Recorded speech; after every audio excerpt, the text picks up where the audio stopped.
اشرح لي صدري ويسر لي أمري واحلل عقدة من لساني يفقهوا قولي۔ تو اس بنیاد سے اگر مراد لیں حضرت ابراہیم کی بنیاد اور حضرت سلیمان علیہ السلام کی مسجد اقصیٰ کی بنیاد، یعنی ابراہیم علیہ السلام نے کعبۃ اللہ کی تعمیر کی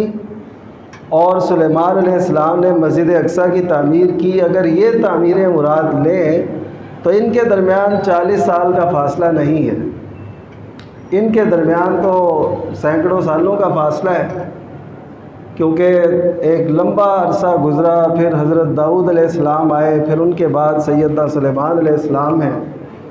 تو اس سے مراد پھر کیا ہے؟ اس سے مراد ان کی بنائے اول ہے، یعنی پہلے پہل جب ان کو بنایا گیا تو اس بارے میں حافظ ابن حجر جو شارح صحیح بخاری ہیں انہوں نے یہ بات لکھی ہے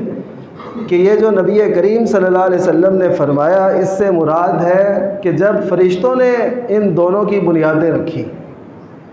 یعنی ان کے درمیان اتنا فاصلہ رکھا گیا، باقی پھر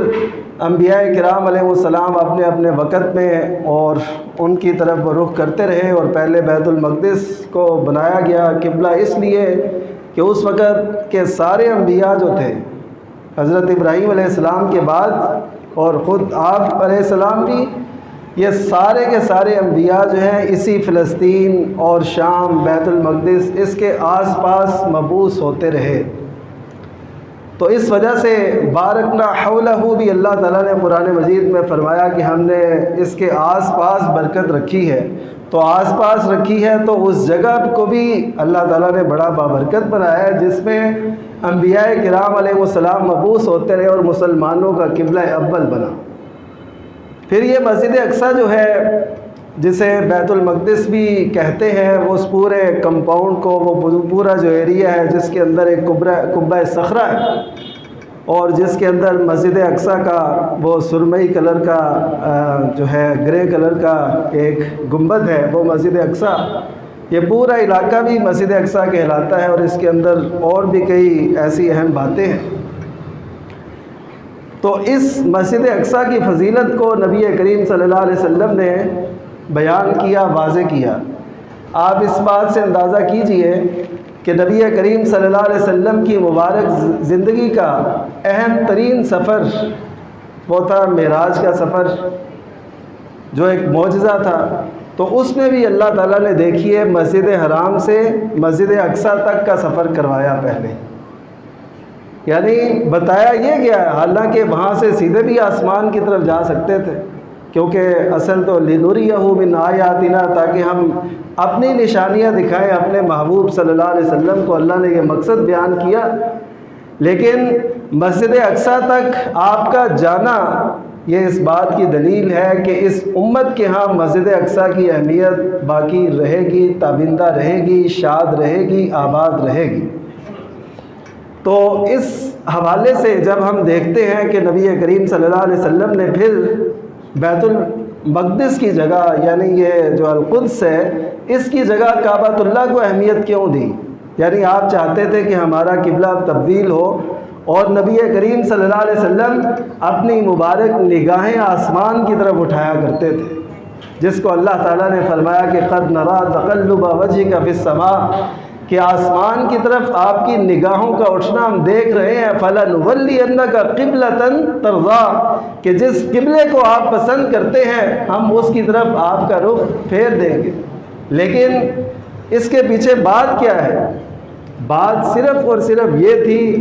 آپ مسجد اقصیٰ کو ایسا کچھ نہیں سمجھتے تھے، نہ آپ کو اس بات سے کوئی ایسا تھا کہ یہ نہ ہو، آپ کا صرف اور صرف مقصد یہ تھا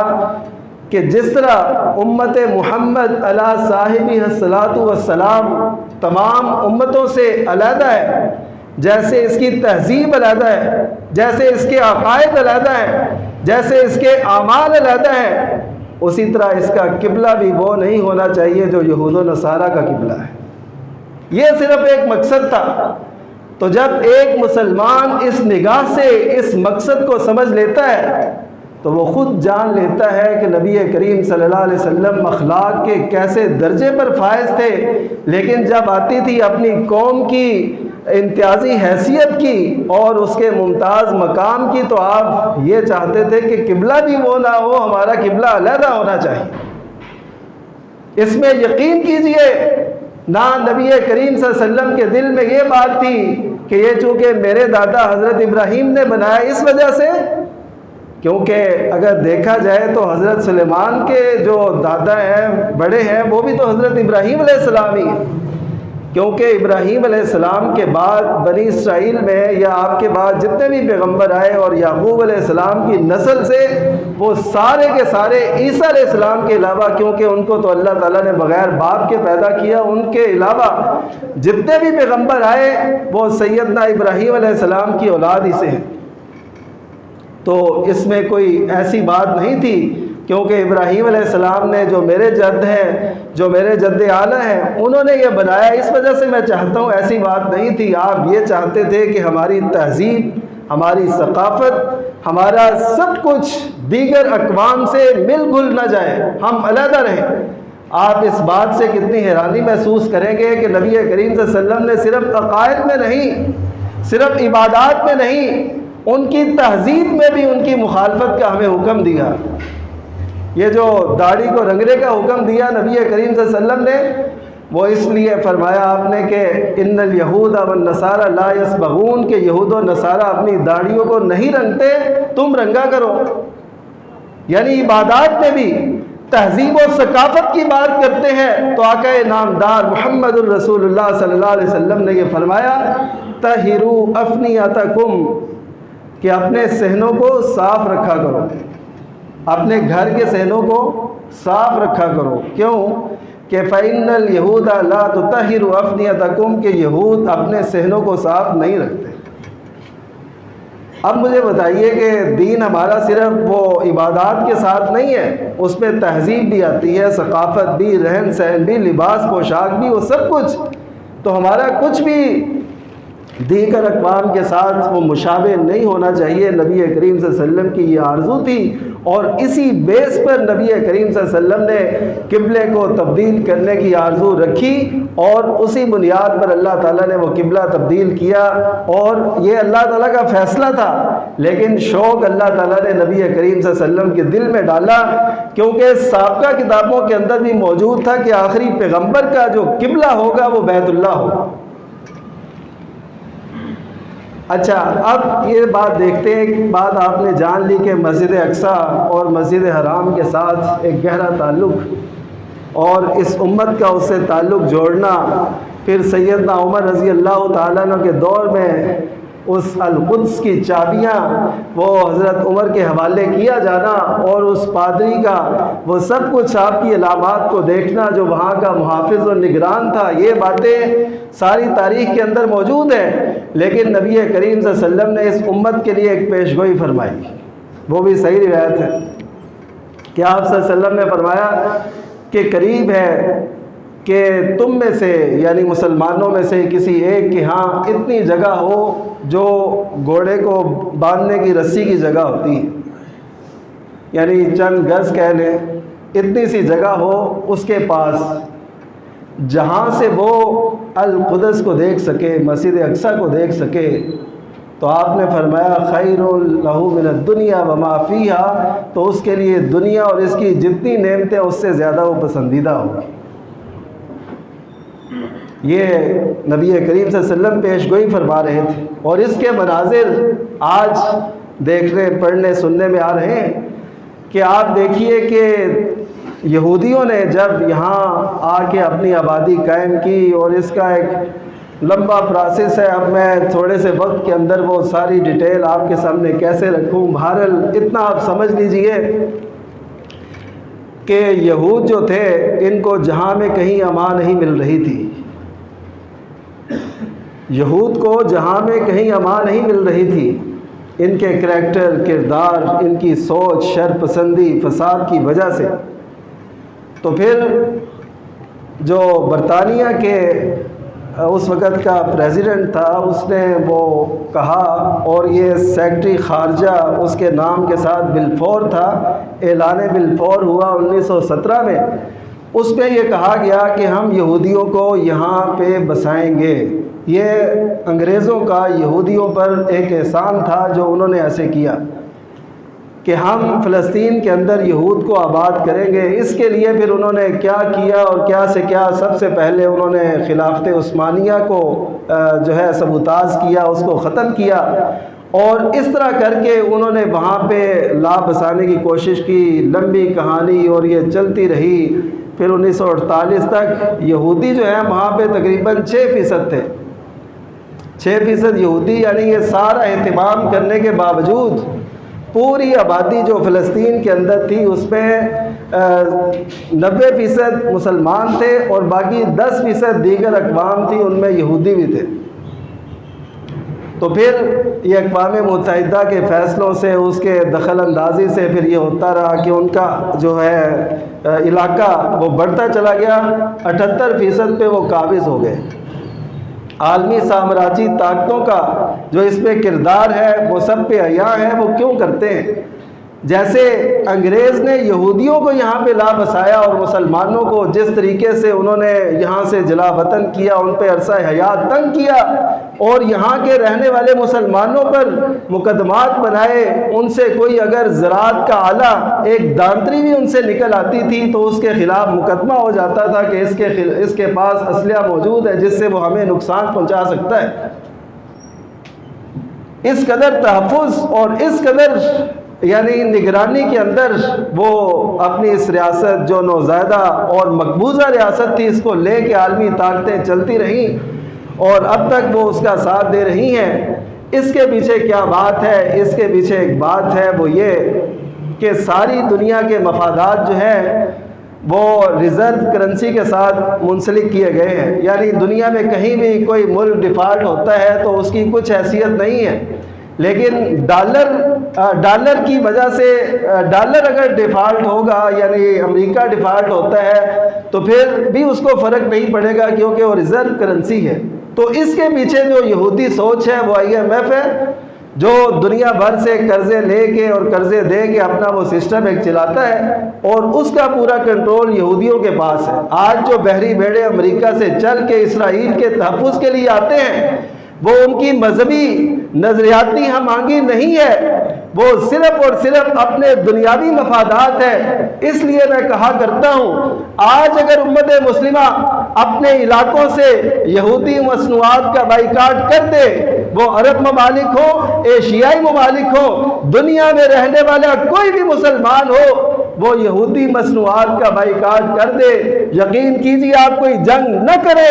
آپ ان کو اسی طرح زمین میں دنسا دیں گے جیسے قتل کے بعد دنسایا جاتا ہے۔ لیکن امت مسلمہ کو یہ باتیں سمجھ نہیں آتی۔ وہ یہ کہتے ہیں کہ نبی کریم صلی اللہ علیہ وسلم نے بھی تو یہود سے لین دین کیا تھا۔ نبی کریم صلی اللہ علیہ وسلم کی زرہ جو آپ کا لوہے کا جنگی لباس تھا، وہ آخری وقت میں آپ صلی اللہ علیہ وسلم کی مبارک عمر میں ایک یہودی کے پاس بطور رہن اور گروی پڑا ہوا تھا، آپ نے غلہ لیا تھا اس کے عوض۔ آپ کے ذہن میں یہ بات آئے گی کہ آخر یہودی سے کیوں لیا آپ نے، آپ کسی مسلمان سے لے لیتے۔ نبی کریم صلی اللہ علیہ وسلم دراصل چاہتے تھے کہ میں کسی کا اب احسان نہ لوں، مجھے اب اس کی ضرورت نہیں ہے، کیونکہ کسی مسلمان سے آپ کہتے تو آپ بتائیے کہ کسی مسلمان نے ایسا کرنا تھا کہ وہ آپ سے کوئی چیز گروی رکھتا، اس نے تو ویسے ہی فدا کرنا تھا۔ تو اس سے یہ بھی پتہ چلا اپنے جو حالات ہوتے ہیں ان کو اپنے تک رکھنا چاہیے۔ آپ جو دوسروں سے اظہار کرتے ہیں یہ نبی کریم صلی اللہ علیہ وسلم کا اسوہ نہیں ہے، یعنی جس سے ضرورت تھی اس سے لیے۔ میں جو آپ کو بتانا چاہتا ہوں وہ یہ کہ نبی کریم صلی اللہ علیہ وسلم نے اس حالت میں زندگی بسر کی اور اس مشکل میں بھی آپ نے اس سے لین دین کیا، یہ ٹھیک ہے، لیکن میں آپ کو یہ بتانا چاہتا ہوں جس پیغمبر نے یہودیوں کے ساتھ یہ معاملات کیے، اس پیغمبر نے جب دیکھا کہ ایک یہودی نے سرے بازار ایک عورت کی عزت کو پامال کیا ہے، تو اس واقعے کی بنیاد پر ایک مسلمان نے اس یہودی کو قتل کیا، یہودیوں نے مسلمان کو شہید کیا، اور اس کی وجہ سے یہود کا پہلا گروہ بنو قینقاع مدینہ منورہ سے نکال دیا گیا۔ اب یہ بھی تو سنت پیش کرے نا، سنت کا یہ پہلو، سیرت کا یہ پہلو، یہ بھی تو پیش کرے نا۔ آپ یہ کہتے ہیں کہ جی نبی کریم صلی اللہ علیہ وسلم نے ان سے لین دین کیا تھا، اس وجہ سے ہم بھی کر سکتے ہیں۔ نبی کریم صلی اللہ علیہ وسلم نے تو یہود کی ازحد مخالفت کی، آپ کرتے ہیں؟ نبی کریم صلی اللہ علیہ وسلم نے ایک ایک بات میں یہود کی مخالفت کی، حتیٰ کہ دیکھ لیجئے 10 محرم کا روزہ، موسیٰ علیہ السلام کو فرعون سے نجات ملی، نبی کریم صلی اللہ علیہ وسلم نے فرمایا کہ میں 9ویں کا روزہ رکھوں گا، کیوں؟ یہود کی مخالفت کرنی، حالانکہ دن وہی بنتا ہے۔ تو میں یہ بتانا چاہتا ہوں کہ آپ فوری طور پہ یہ کہہ دیتے ہیں کہ جی ہم پیٹرول پھر اور کہاں سے ڈلوائیں، اور پیٹرول اچھا نہیں ہے۔ میرے دوستو، اگر آپ یہ عزم کریں گے، یہ تہیہ کریں گے، آپ خود بتائیے اس ملک کی جو ہے معاشی جو صورتحال ہے وہ بہتر ہوگی کہ نہیں؟ اگر آپ بیرونی پروڈکٹ جو درآمد کی جاتی ہیں ان کو آپ بائیکاٹ کریں گے، تو آپ مجھے بتائیں کہ ملکی استحکام ہوگا کہ نہیں ہوگا؟ یہ تو ایک عام آدمی کو بھی سمجھ آنے والی بات ہے کہ جب آپ ڈالر باہر نہیں بھیجیں گے تو یہاں پہ استحکام ہوگا، اور یہی ہم چاہتے ہیں، اور عالم کفر یہی چاہتا ہے کہ یہ کمزور ہو اور معاشی جنگ میں بھی یہ ہم سے پیچھے رہیں، تہذیب اور ثقافت کی جنگ میں تو یہ پہلے ہی ہم سے پیچھے ہیں۔ تو میں یہ آپ سے عرض کر رہا تھا کہ مسجد اقصیٰ اور مسجد حرام کا جو تعلق ہے، نبی کریم صلی اللہ علیہ وسلم نے اور بھی کئی احادیث کے اندر بیان کیا۔ ایک حدیث میں صحیح بخاری کی روایت ہے، آپ نے فرمایا لا تشد الرحال الا الى ثلاثه مساجد، کہ قافلے تیار کر کے، سفر کی پوری تیاری کر کے آپ کسی اور جگہ، اس جگہ کی حیثیت کے پیش نظر، ایک تو ہوتا ہے نا آپ نے ویسے کسی جگہ کٹ کوئی اجتماع رکھا ہے، کوئی مجلس ہے، کوئی محفل ہے، وہ ایک علیحدہ بات، لیکن اس جگہ کی اہمیت کے پیش نظر آپ اگر سفر کرنے کے لیے پوری تیاری کرتے ہیں تو اس کی صرف اس دھرتی پر صرف 3 جگہوں کی اجازت ہے، اس کے علاوہ آپ نہیں کر سکتے۔ کہ آپ کہیں جی ہم نے وہاں جانا ہے، وہاں جگہ کی بڑی اہمیت ہے، وہ جگہ چاہے کسی کی طرف منسوب ہو، کوئی اللہ کا ولی ہے، کوئی اللہ کا نبی ہے، نہیں، آپ ارادتاً نہیں جا سکتے۔ 3 جگہ ہیں، ان میں سے ایک مسجد حرام ہے، مسجد نبوی ہے، اور مسجد اقصیٰ ہے۔ تو اس حدیث سے یہ پتہ چلتا ہے کہ جیسے ہمارے اندر یہ شوق ہے نا کہ ہم نے مسجد حرام کی زیارت کرنی ہے، عمرہ کرنا ہے، مسجد نبوی کی زیارت کرنی ہے، تو اسی طرح ہمارے دل کے اندر یہ بھی آرزو ہونی چاہیے کہ ہم نے مسجد اقصیٰ کو بھی دیکھنا ہے۔ یہ آرزو کریں، ہماری جب توجہ مسجد اقصیٰ کی طرف ہوگی، آنا جانا لگا رہے گا، یہ چہرے جب وہاں پہ جائیں گے تو ان کو بھی ہوگا کہ ان کو بھی اس کی کوئی پاسداری ہے۔ اسی طرح نبی کریم صلی اللہ علیہ وسلم نے ایک اور حدیث میں اس کا، ان مساجد کا اکٹھا تذکرہ کیا کہ جو مسجد حرام ہے بیت اللہ، اس میں نماز پڑھنے کا جو ثواب ہے وہ 1,00,000 نماز کے برابر ہے۔ مسجد نبوی کے اندر 1000 نماز کا ثواب ہے، اور جو مسجد اقصیٰ ہے اس میں 250 نمازوں کا ثواب ہے۔ یعنی یہ بھی آپ نے ایک ترتیب سے بتایا، تو یہ اللہ تعالیٰ کی حکمت اور اس امت کا تعلق مسجد اقصیٰ سے جوڑنا، یہ نبی کریم صلی اللہ علیہ وسلم نے بیان فرمایا ہے۔ اب یہاں پہ میں جو وہاں پہ لوگ قابض ہیں، یعنی انہوں نے کچھ کنٹرول اپنے اختیار میں کیا، ویسے مسجد اقصیٰ میں مسلمان جاتے ہیں، وہاں پہ سب کچھ ہوتا ہے، لیکن وہ اتنی سخت سیکورٹی میں ہوتا ہے کہ آپ اگر کسی کو کچھ بھی، وہ لوگ دیکھتے ہیں کہ کوئی ایسی بات سامنے آئی ہے، کوئی ایسا اس نے لفظ کہہ دیا ہے، تو فوراً ان کا پھر وہ اپنے تحفظ کی خاطر جو کچھ کرنا ہوتا ہے وہ کرتے ہیں۔ اسی لیے ہمارے پاس اطلاعات آتی ہیں ایسے ہوا ویسے ہوا، لیکن یہ جزوی طور پہ جو قبضہ ہے، یہ جو انہوں نے وہاں پہ جما رکھا ہے، اب دیکھیے کہ وہ لوگ انتہائی بزدل لوگ ہیں۔ یہودی اس دھرتی پر سب اقوام سے زیادہ بزدل قوم ہے۔ قرآن مجید کی روح سے میں آپ کو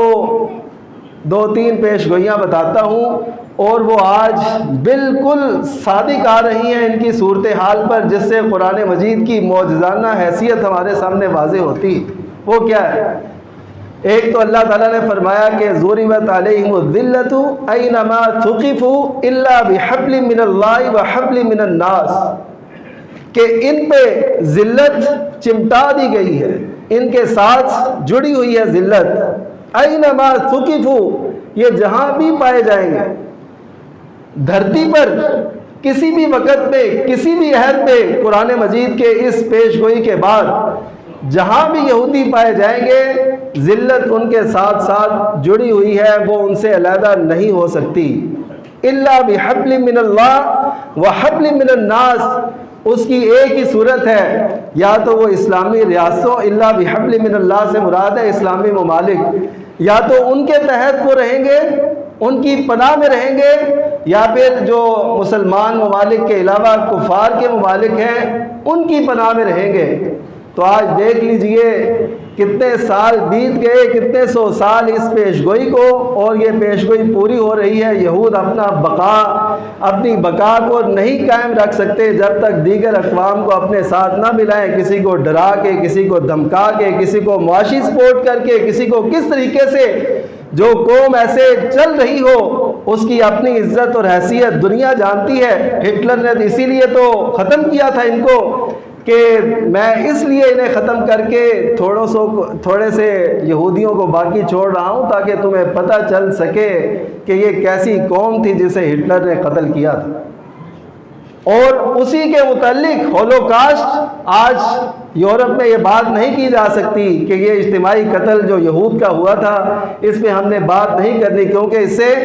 ایک تنازع کھڑا ہوگا کہ آخر یہودیوں کو کیوں قتل کیا گیا، اس کے اندر کیا تھا۔ تو یہ باتیں جب زیر بحث آئیں گی تو کہیں گے اچھا یہ ایسے برے لوگ ہیں، دنیا دیکھ رہی ہے۔ تو یہ وہ پیش گوئی ہے جو قرآن مجید نے دی، اور یہ قیامت تک کے لیے ہے، یہ کبھی اپنی ریاست کو اس دھرتی پر نہیں بنا سکیں گے، کبھی اس کو تسلیم نہیں کیا جائے گا۔ قیامت کی دیواریں دیکھی جا سکتی ہیں، یہ نہیں ہو سکتا یہ اپنی آزاد اور خود مختار ریاست جسے دوسرے قبول کر لیں اس میں رہے، ایسا ممکن نہیں ہے۔ اب تک ہم نے دیکھا اور آئندہ بھی ہماری نسلیں ایسا دیکھیں گی۔ دوسری بات جو قرآن مجید نے بیان فرمائی، تحسبهم جميعا وقلوبهم شتى، میں نے ایک دفعہ پہلے بھی سورہ حشر کا حوالہ آپ سے دیا تھا، 28ویں پارے کی جو دوسری صورت ہے اس کا آپ ضرور مطالعہ کیجئے۔ اس میں یہودیوں کے جو ایک مشہور قبیلہ تھا بڑا طاقتور، ان کے قلعے تھے وہاں پہ، مدینہ سے جب ان کو جلا وطن کیا گیا تو وہ اپنے ہاتھوں ہی سے اس کو مسمار کر رہے تھے، اپنی بنائی عمارتوں کو، اور اللہ تعالیٰ نے ایسا روب ان کے دلوں میں ڈالا کہ وہ وہاں رہ ہی نہ سکے، حالانکہ ان کو یہ مان تھا۔ تحسبهم مانیتهم حصونهم، قرآن مجید کہتا ہے کہ ان کو یہ یقین تھا کہ ان کے قلعے ان کو بچائیں گے۔ تو اس صورت کے اندر اللہ تعالیٰ نے یہ بھی فرمایا ہے لَأَنْتُمْ أَشَدُّ رَهْبَةً فِي صُدُورِهِمْ مِنَ اللَّهِ، کہ یہ جو یہود ہے نا اللہ سے